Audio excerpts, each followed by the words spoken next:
اللهم صل وسلم وبارك على سيدنا محمد. يلا نعمل بقى حاجة كده حرشة وبتنفع إضافة في كل الأكلات، وطعمها لذيذ جدا. يعني هنحتاجها في المخلات، هنحتاجها في المحاشي، هنحتاجها في المكرونة، صلصة المكرونة.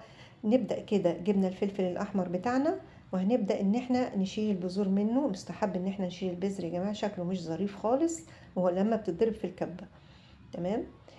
هنشيل البذور كده بسكينة رفيعة خالص، زي ما بنقور البتنجان بالظبط. دي طريقة سهلة جدا جدا جدا. في طريقة تانية، ان انا افتح ال-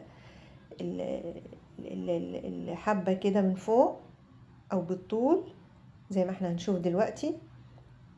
هفتحها كده وهبدأ ان انا اشيل البذور برضو بنفس الطريقة كده، سهلة جدا. تمام.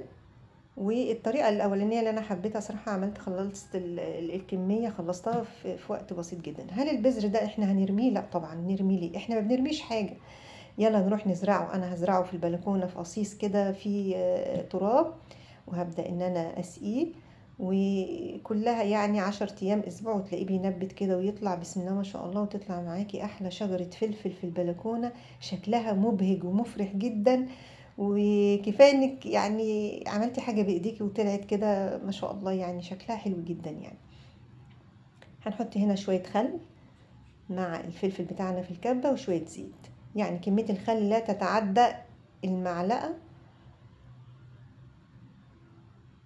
تمام، بالشكل ده.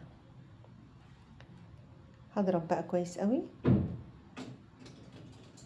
تمام.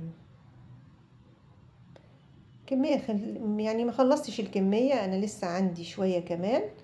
بس هبدا ان انا احط شويه ملح. الملح بيتحط في الاخر، في اخر الضرب بتاعنا. بعد ما ضربناه بنحط الملح، مش في الاول. الكم التاني هضيف شوية توم وشوية زيت. تمام. ليه انا حطيت توم؟ لو هتحطي على المحشي، لو هتعملي بتنجان مخلل، طبعا هنا انا لخبطت الكمية كلها على بعضها. اضافة التوم دي ما بتحتاجيش ان انت تحطي للبتنجان المخلل توم ولا اي حاجة. تمام. هتاخدي بالمعلقه كده، هتطلعيها تفك شويه صغيره كده 10 دقايق، يعني ما تفكش خالص عشان ما تعملش ميه معانا. وهي متلجه كده بناخد منها وبنبتدي ان احنا نحط ليمون ونعمل المخلل بتاعنا. حطينا شويه زيت على الوش كده، وعلى التلاجة على الفريزر على طول. شايفين ما شاء الله شكلها تحفه. طبعا انا تاني يوم طلعت كده معلقه وعصرة ليمون وكلت منها مع الاكل، جميله جدا ما شاء الله.